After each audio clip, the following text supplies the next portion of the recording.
Good morning, everyone. We are continuing here in the words of the PELE YOETZ in Ahavas Lomdei Torah, the love that we should have for those that are learning His Torah, that fear Hashem's name and are concerned with being the Kaddish Shem Shemayim. And today we'll wrap up this chapter. We've been speaking about the entire time how much the rest of Klal Yisrael should have a haracha, should have a value that they place on such people that are spending their time and their days, their weeks, their months, their years, delving into the wisdom of the Torah, delving into the Ratzon of Hashem, HaKadosh Baruch Hu's will. And then, of course, the goal of all learning is that they want to share that with Klal Yisrael. We know that the great leaders of the Jewish people, they become the Einei Ha'eda, they become the eyes of the generation, the eyes of the nation, which means that they see things and they understand things and they know things on a much higher and heightened level than the rest of us. And therefore, when they take that learning and they then transfer it into the world of Klal Yisrael around them, so they enlighten us and they open our eyes to the emes, to the truth. However, today he concludes with the following idea, and that is V'gam atalmidei chachamim, even the Torah scholars, or also the Torah scholars, tzrichim lizaher b'chvod acheim ha'ashirim. They must be very careful in the honor that they accord to their wealthy brothers and sisters. Hamahanim oisam umachzikim biyodam, because they are benefiting from the wealth of these people. Umachzikim biyodam, and they are the ones that are machzik. They end up giving strength in the hands to them. Shim Omru, and like it says in the Gemara, Sherebbi v'Rebbi Akiva yimechadim es hashirim. Rabbi and the great Rabbi Akiva, they used to give great honor and accord to the Ashirim, to the wealthy. Even though Rabbi Akiva didn't need them, Rabbi Akiva was independently wealthy, had a very rich father-in-law. Rabbi was a wealthy man, he didn't need the rich people to support him.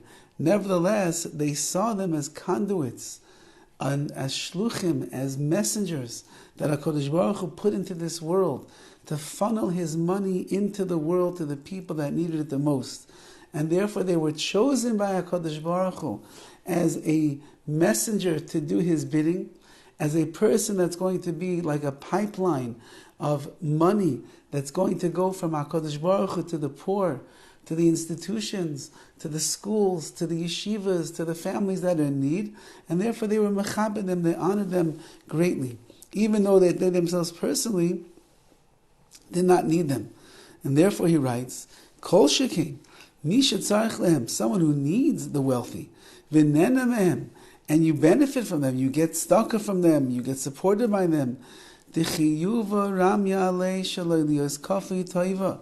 You have to know that you have an obligation not to be a kafli toiva, someone who denies the good that is done for them. Ulechav them k'tzas, you have to give them some honor. You have to work a little bit hard aleihem for them, to make sure that they are in good spirits and they have nachas when they see where their money is going towards. You have to let them know how much you love them and you are happy with what they are doing and that you want to show them the honor and the respect that they deserve. And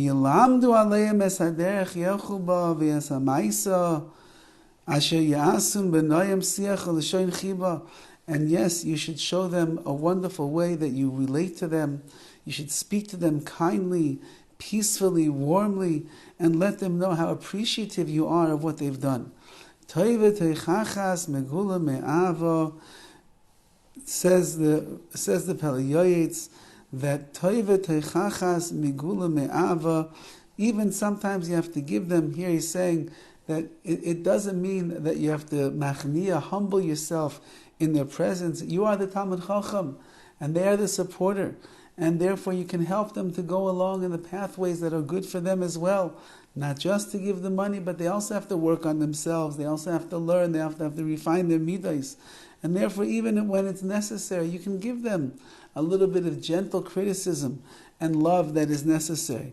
V'yishtatfu b'tzarosam, however, says the PELE YOETZ, make sure that you join in their tzarosam, in their difficulties in life. Lanud lehem ulispalal aleihem. You should help to support them with their spiritual, emotional needs, and daven on their behalf when they are going through troubling times. V'tamid tiyeh tfilasam aleihem, and your prayer should always be on them. L'man yaskilu b'chol asher ya'asun, in order that they should be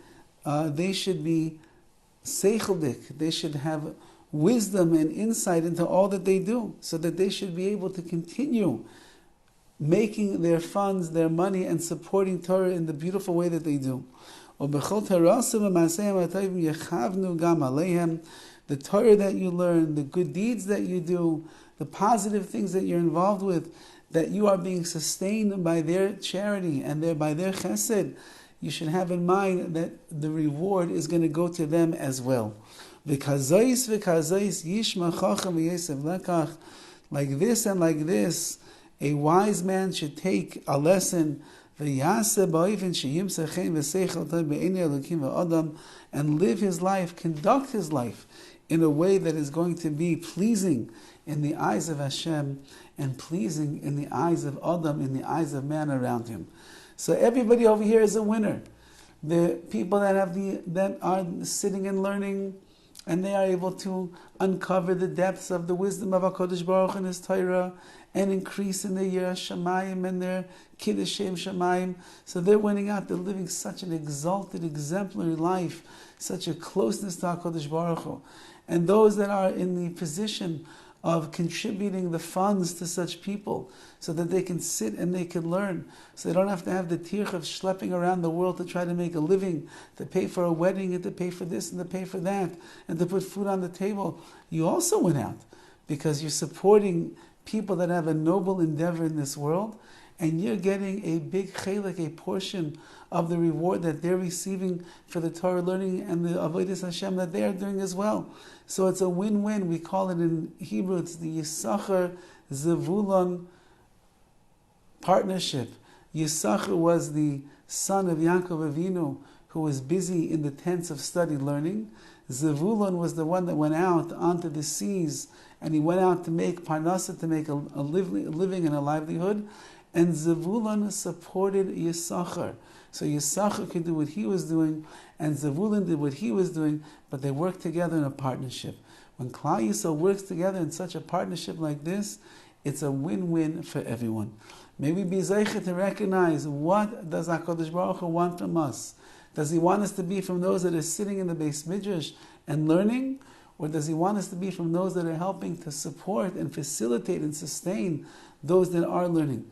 Whatever your position is, it's golden in the eyes of the Ribono Shel Olam, and therefore we should just fulfill to the best of our abilities to be true partners with each other, partners with Klal Yisrael, and in that way it will be toiv be'einei Elokim, it will be good in the eyes of Hashem, ve'adam, and in the eyes of our fellow Jews.